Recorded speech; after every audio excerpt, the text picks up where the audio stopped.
Select हो गया, इन्फोसिस में सिलेक्ट हो गया भाई, 9.6 LPA। नहीं बताना चाहूँगा मेरी प्लेसमेंट जर्नी, ताकि आपको पूरा आइडिया लग जाए कि मेरी प्लेसमेंट कैसे हुई है और मैं इन्फोसिस तक कैसे पहुंचा हूँ। कि क्या मेरी प्लेसमेंट क्यू स्पाइडर्स के थ्रू हुई है या कैंपस प्लेसमेंट्स के थ्रू। बट हमें क्यू स्पाइडर्स ज्वाइन करना चाहिए, क्या ये इंटर्नशिप के लिए अच्छी है? अगर आप सिर्फ और सिर्फ प्लेसमेंट के लिए जा रहे हैं क्यू स्पाइडर्स में, तो मैं आपको सीधा कहूँगा कि So hi guys, this is your Aman Maji and welcome back to a new video with a new information and again with a new experience. So guys, आज का टॉपिक काफ़ी डिमांडेड था क्योंकि पिछले कई वीडियोस पे मेरे कमेंट्स आ रहे थे कि क्या मेरी प्लेसमेंट क्यू स्पाइडर्स के थ्रू हुई है या कैंपस प्लेसमेंट्स के थ्रू। बट तो इससे पहले मैं आपको ये बताऊं कि मेरी प्लेसमेंट क्यू स्पाइडर्स के थ्रू हुई है कि नहीं हुई है, मैं आपको बताना चाहूँगा मेरी प्लेसमेंट जर्नी, ताकि आपको पूरा आइडिया लग जाए कि मेरी प्लेसमेंट कैसे हुई है और मैं इन्फोसिस तक कैसे पहुंचा हूं। तो मेरी पूरी प्लेसमेंट जर्नी आपको जानने के लिए थोड़ा सा पीछे जाना पड़ेगा, तकरीबन आज से 1 साल पहले, जब मैं 7th सेमेस्टर में था एंड हमारे ईयर के लिए प्लेसमेंट स्टार्ट हो रही थी और कंपनी आ रही थी। This is our first ever placement drive and अभी हमारी सच में वाइफ फट रही है। तो पहले 4 कंपनीज आ चुकी थी और मेरा किसी भी कंपनी का कोई भी एप्टीट्यूड तक नहीं निकल रहा था। मैं बहुत ज़्यादा अंडर कॉन्फिडेंट भी फील कर रहा था। देन आता है क्यू स्पाइडर्स और क्यू स्पाइडर्स लेकर आता है ट्रेनिंग इंटर्नशिप, मतलब कि एंड जिसको नहीं पता है मैं बता देना चाहूँगा, क्यू स्पाइडर्स एक ट्रेनिंग इंस्टीट्यूट है जो कोर्सेज वगैरह प्रोवाइड करती है रिलेटेड टू आईटी कंपनीज और आईटी सर्विसेज। तो मैंने वहाँ पर एक 6 महीने की ट्रेनिंग ली थी मंस्टैक डेवलपमेंट में। और सो लकली तुम्हारे भाई की सिलेक्शन हो चुकी थी, बट उसका रिज़ल्ट थोड़ी देर बाद मुझे पता लगा था। और सो क्यू स्पाइडर्स के सिलेक्शंस के बाद हमारे कॉलेज में आता है इन्फोसिस प्लेसमेंट लेके एससी रोल्स के लिए, सिर्फ एससी रोल्स के लिए स्पेसिफिकली आया था। और उसके बाद तो सबसे पहले हमारा हुआ था एप्टीट्यूड टेस्ट, वो भी हुआ था दिसंबर 10, 2025 को।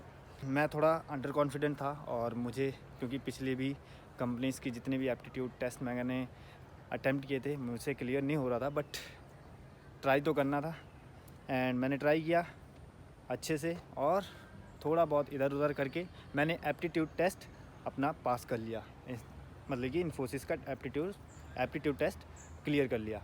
एंड देन शाम को आता है रिज़ल्ट कि आपका एप्टीट्यूड टेस्ट क्लियर हो चुका है और आप डायरेक्टली इंटरव्यू के लिए शॉर्टलिस्टेड हो। एंड अगले दिन ही हमारा इंटरव्यू होता है इन्फोसिस के एचआर्स के थ्रू।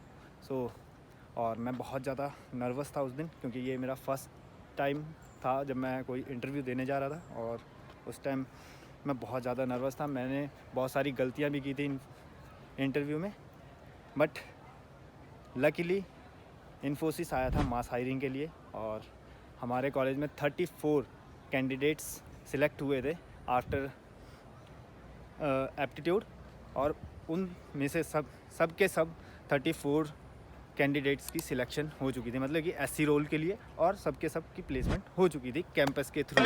भाई देख लो भाई, आज इन्फोसिस में सिलेक्ट हो गया भाई, 9.6 LPA। नहीं यार, इतना नहीं भाई, 3 से डिवाइड करते।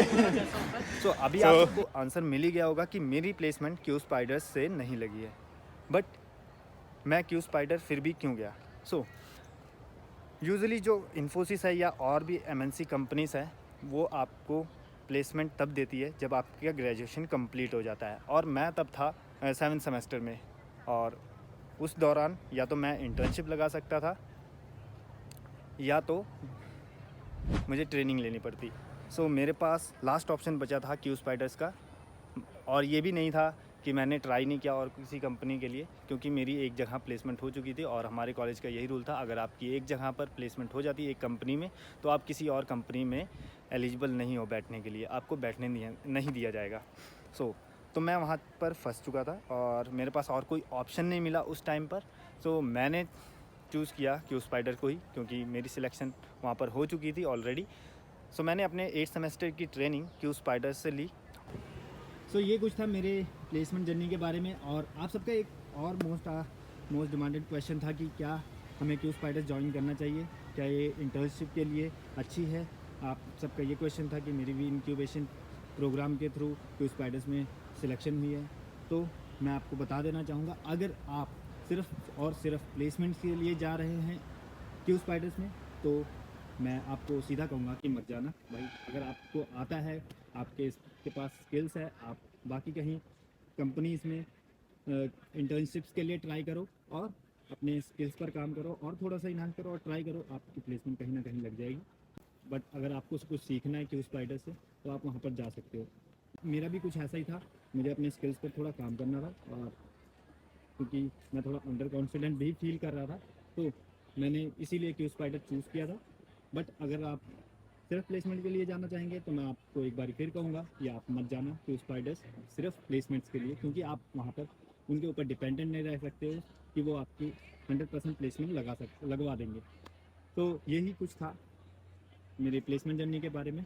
आई होप सो आपको ये वीडियो अच्छी लगी होगी एंड इन्फॉर्मेटिव लगी होगी। और वीडियो को लाइक शेयर ज़रूर कर देना अपने फ्रेंड्स के साथ भी, एंड चैनल को सब्सक्राइब करना मत भूलना। सो मिलते हैं नेक्स्ट वीडियो में किसी नेक्स्ट इन्फॉर्मेशन के साथ और नेक्स्ट एक्सपीरियंस के साथ। So till then, tata bye bye and take care.